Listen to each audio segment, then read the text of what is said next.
Assalamualaikum warahmatullahi wabarakatuh. Pada video kali ini akan dijelaskan mengenai pendekatan Marxian dalam ekonomi politik.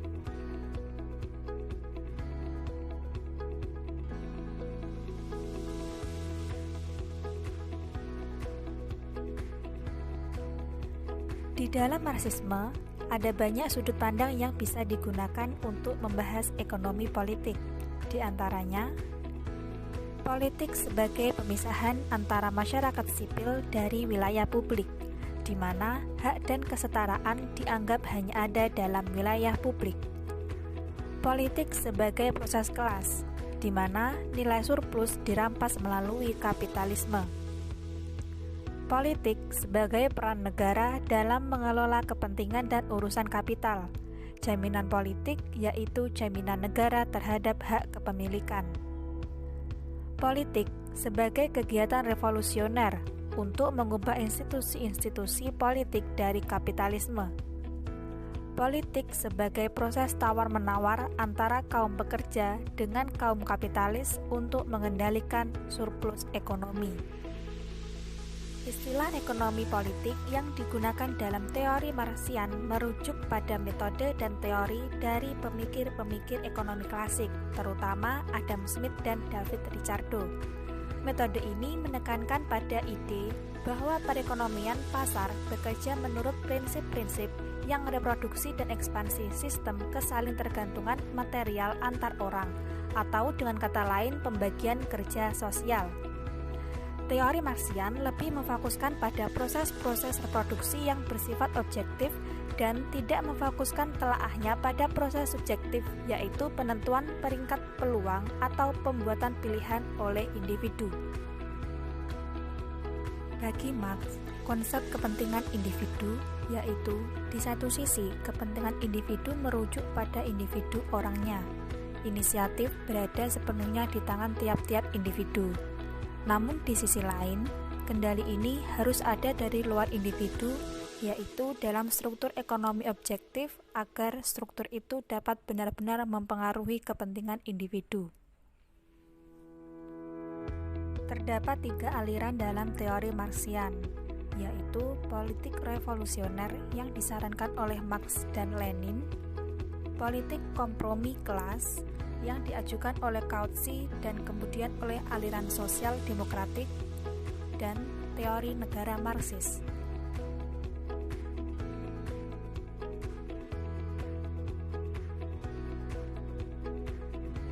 Semakin seorang individu sadar bahwa ia memiliki kesamaan kondisi dan kesamaan tujuan dengan orang lain, maka semakin luas pandangan mereka terhadap kepentingan material mereka, sehingga kepentingan individu berubah menjadi kepentingan kelas. Pendekatan Marxis mengajukan beberapa pendapat mengenai kepentingan. 1.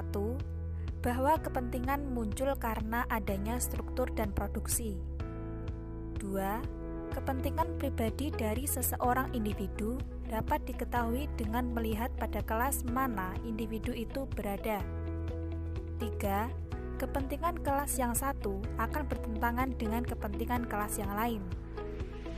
4. Kepentingan kelas yang terbentuk dalam sistem produksi akan menjadi kepentingan politik.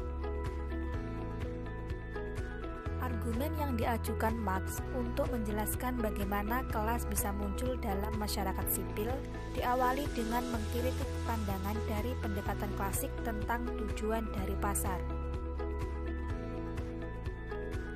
Teori Marxian menyatakan bahwa perekonomian pasar bukanlah mekanisme untuk memaksimalkan kesejahteraan pribadi dari individu-individu di dalamnya, melainkan sebuah sarana untuk memfasilitasi para kapitalis untuk merampas nilai surplus dan mengakumulasi kapital.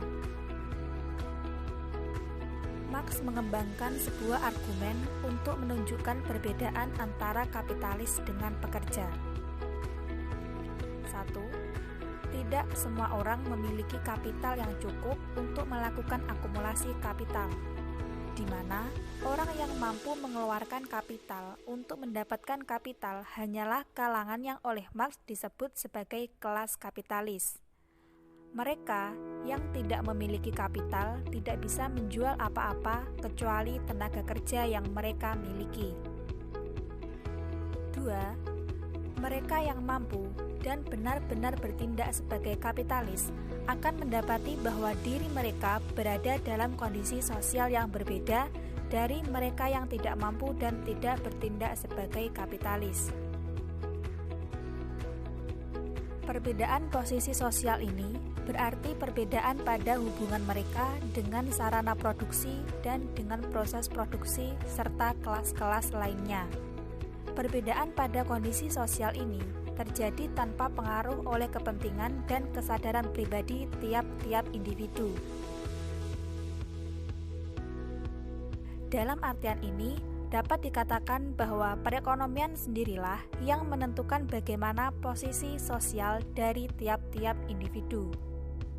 Kelas sosial digunakan untuk menyebut perbedaan yang murni bersifat ekonomis, yaitu sekedar perbedaan kondisi sosial semata tanpa ada makna lain.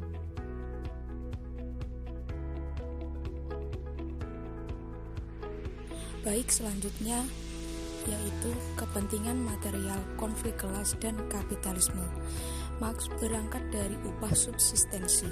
Upah subsistensi atau yang dikenal dengan nilai dari tenaga kerja ini besarnya akan ditentukan oleh nilai dari sarana-sarana subsistensi atau sarana kebutuhan pokok yang diperlukan untuk menyambung hidup pekerja.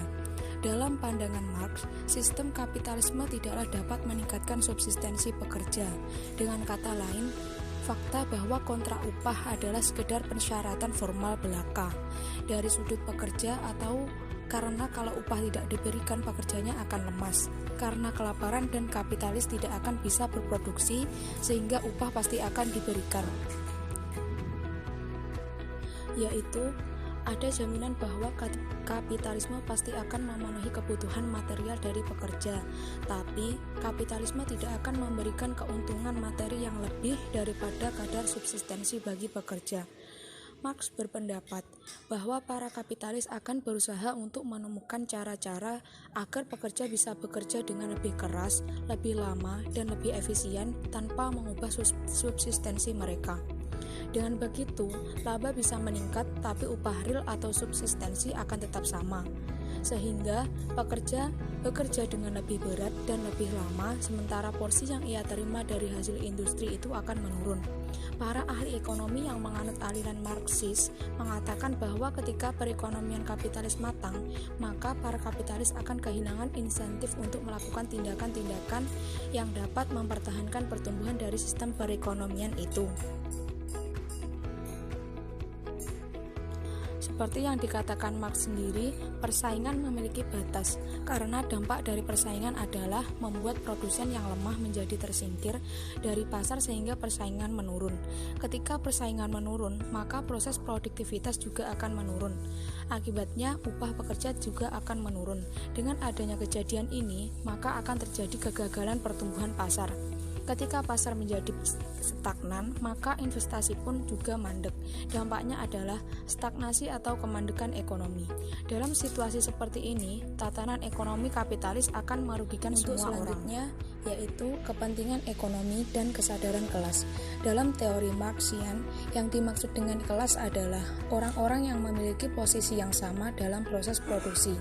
Dalam bagian ini akan dibahas tentang kesadaran akan kepentingan kelas dalam kapitalis yang dibagi menjadi 3 tema, yaitu sifat dari kesadaran kelas dan hubungan antara kesadaran kelas dengan kepentingan ekonomi.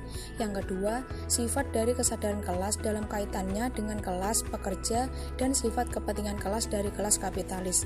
Yang pertama yaitu sifat dari kesadaran kelas dan hubungannya antara kesadaran kelas. Agar kesadaran kelas mampu membentuk agenda politik, pendekatan Marxian menetapkan bahwa ada 2 syarat yang harus dipenuhi.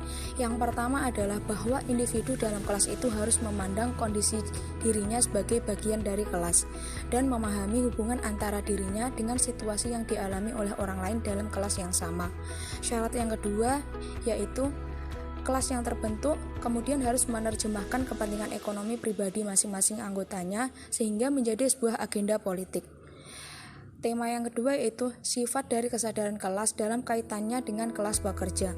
Dalam kapitalisme, para pekerja melakukan pekerjaannya secara bersama-sama, tetapi sifat dari pekerjaan mereka menciptakan ikatan antara para pekerja dari berbagai industri yang berbeda.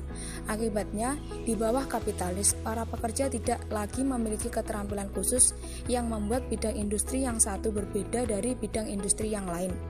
Dalam artian, perkembangan kapitalis membuat kondisi objektif dari pekerja menjadi berlaku secara universal. Maka, untuk menuju sebuah kesadaran kelas adalah para pekerja tinggal menyadari implikasi-implikasi dari kondisinya itu. Tema yang ketiga yaitu sifat kepentingan kelas dari kelas kapitalis. Kondisi ekonomi yang dihadapi kelas kapitalis adalah kondisi di mana para kapitalis saling bersaing untuk mengumpulkan kekayaan pribadi antara yang satu dengan yang lain.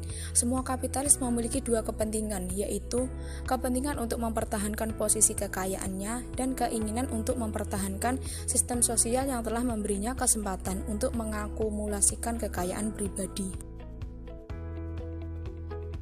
Saya Irna Inaru, NIM akhir 159 akan melanjutkan presentasi dari Mbak Tinti, yaitu mengenai kepentingan ekonomi dan bidang politik.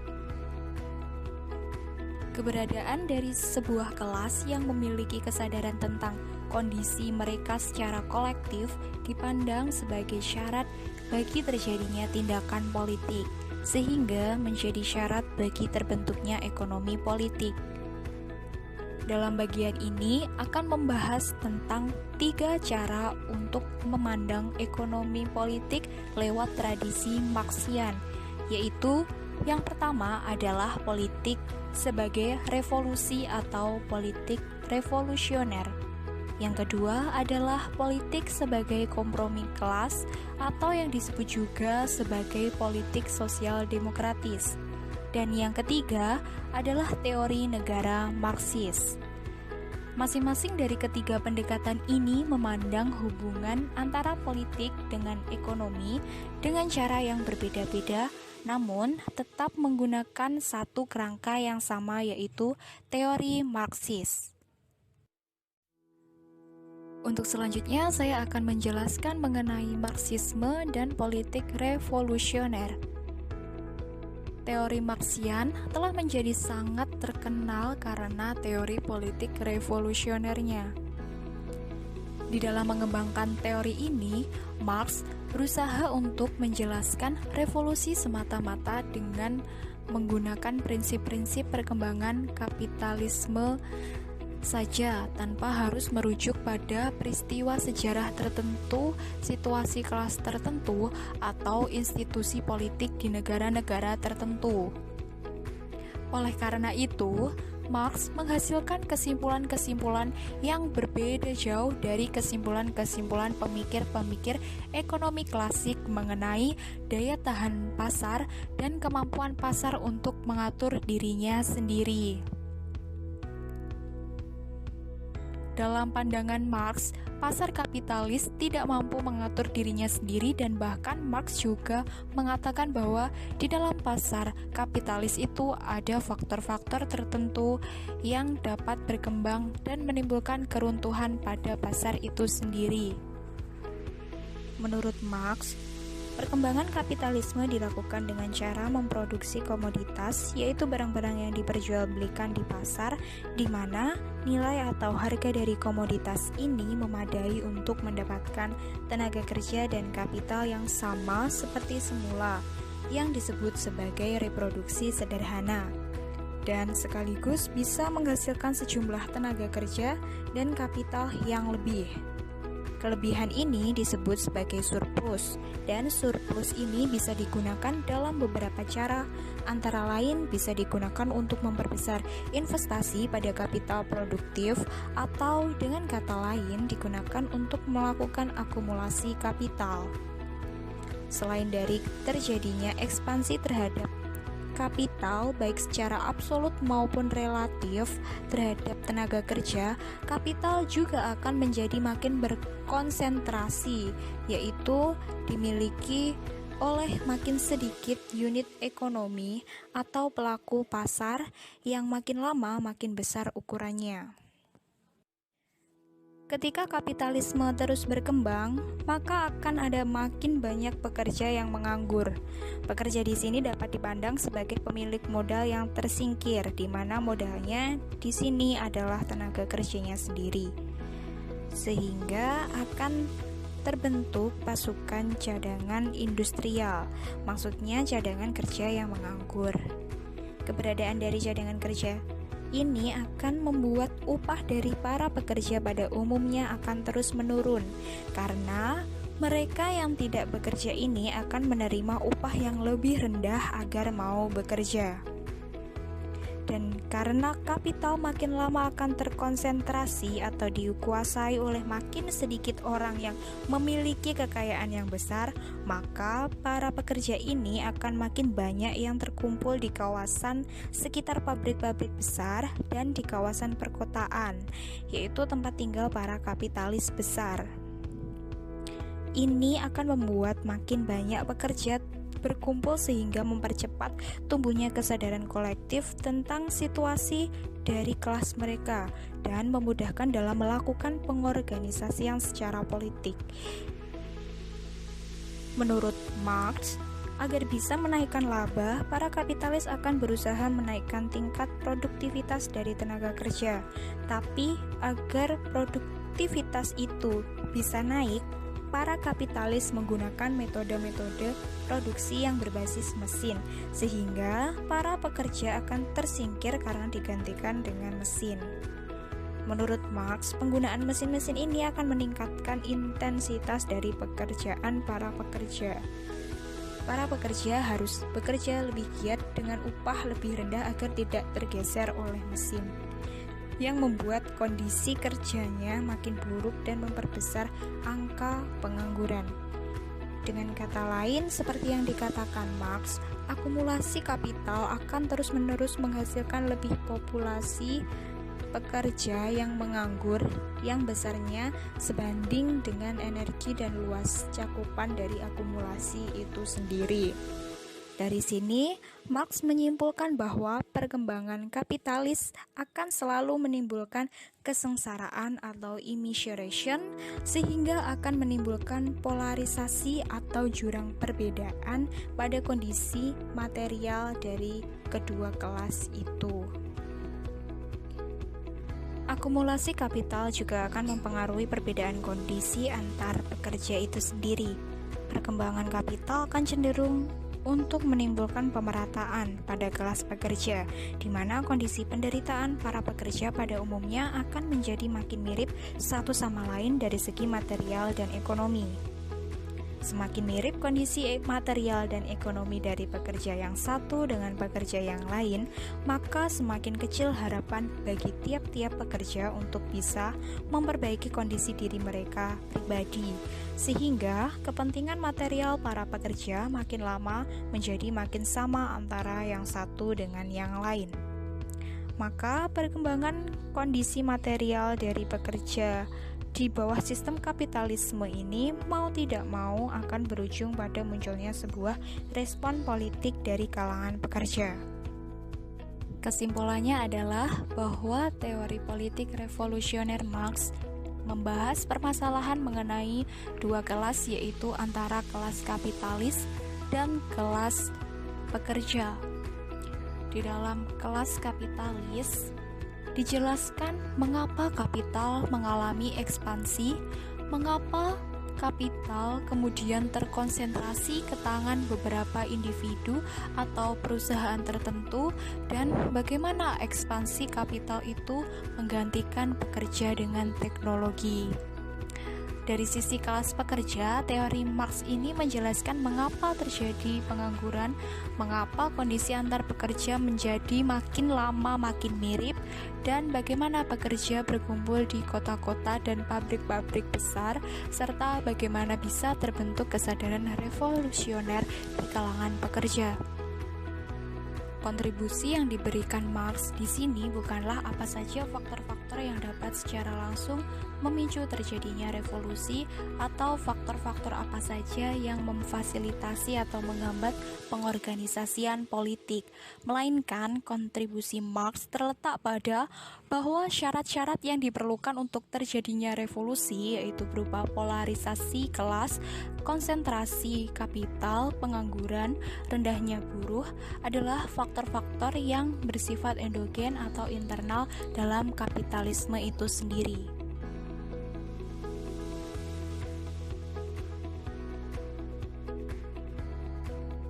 Marxisme dan politik sosial demokrasi. Banyak orang-orang yang sepakat dengan analisis Marx terhadap prinsip-prinsip perkembangan perekonomian kapitalis. Maka, revolusi yang dibarengi dengan kekerasan berdarah merupakan sebuah kemungkinan yang tak terhindarkan. Beberapa pemikir sepakat dengan teori perkembangan kapitalis Marx. Revolusi bukanlah satu-satunya kemungkinan, karena strategi ini dilakukan dengan meningkatkan partisipasi pekerja dalam kelompok-kelompok kepentingan, partai politik, dan dalam proses pemilu dan legislasi. Perbaikan terhadap kondisi kehidupan pekerja bisa terjadi lewat metode-metode yang sosial demokratis. Maka, strategi ini dilakukan dengan meningkatkan partisipasi pekerja dan kelompok kepentingan, partai politik, dan dalam proses pemilu dan legislasi yang memiliki tujuan untuk mengubah posisi dari kelas pekerja dan kelas kapitalis dari dalam sistem kapitalisme itu sendiri, dengan menggunakan institusi-institusi dan praktik-praktik yang sudah ada dalam demokrasi politik.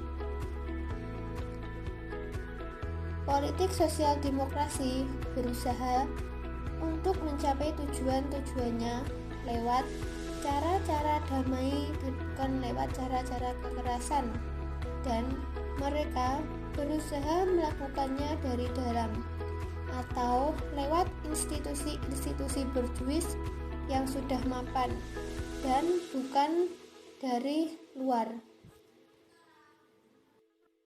Banyak pemikir sosialis yang yakin bahwa perubahan revolusioner pasti akan terjadi. Namun, di sisi lain ada banyak pemikir sosialis lain yang menggunakan pendekatan sosial demokratis yang berbeda, yaitu menggunakan pendekatan yang memandang bahwa para pekerja akhirnya akan menerima kapitalisme sebagai kerangka tindakan ekonomi dan kemudian melakukan perjuangan dengan cara berusaha memperbaiki sistem kapitalisme itu sendiri. Pendekatan seperti ini disebut dengan pendekatan formalis dalam sosial demokrasi, menekankan pada tingkat porsi yang lebih besar dari hasil-hasil ekonomi. Keuntungan dari pemikir sosialis tersebut adalah ingin tercapai antara lain upah yang lebih besar, keamanan kerja, jaminan bahwa pekerja tidak akan dipecat, pensiun, kendali terhadap para pekerja, dan memperhatikannya. Lebih ringkasnya, pendekatan sosial demokratis ini dapat terhindar dari banyak pernyataan sulit yang terkait dengan pendekatan politik revolusioner, seperti apa yang akan terjadi. Setelah itu, pendekatan sosial juga dapat terhindar dari kesulitan yang timbul karena strategi restribusi radikal, terutama krisis-krisis investasi yang akan terjadi ketika retribusi itu terjadi. Teori negara Marxis. Pada teori negara Marxis ini berusaha menjawab pertanyaan tentang bagaimana hubungan tata negara yang dipandang sebagai pemerintah atau sistem kewenangan dengan perekonomian kapitalis, ketertiban yang dipertahankan oleh negara-negara dibentuk oleh kelas tertentu dan memberikan perlindungan bagi kelas-kelas tertentu, sehingga mengabaikan bahkan menindas kepentingan dari kelas lain atau membiarkan kepentingan dari kelas-kelas lain tidak terlindungi.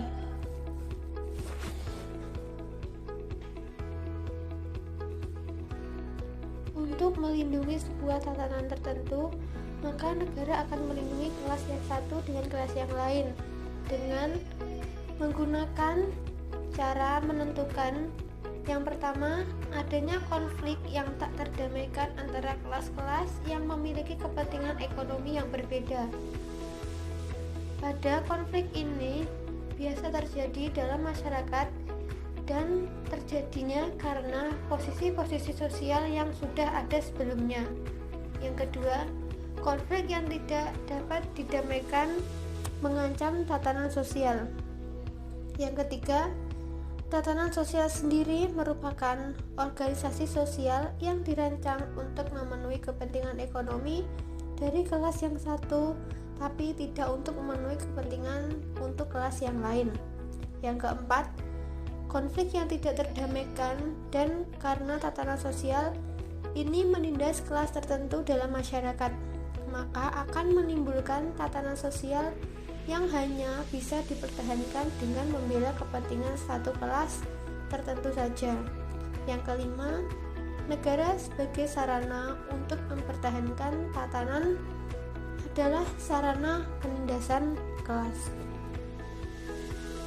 Pada pendekatan Marxis ini menekankan bahwa tujuan dari negara berakar pada kepentingan kelas kapitalis, yang berarti kepentingan pribadi dari individu-individu dalam kelas kapitalis. Karena menurut Marx sendiri, negara merupakan bagian dari superstruktur, yaitu wadah politik dari kapitalisme yang merespons perubahan-perubahan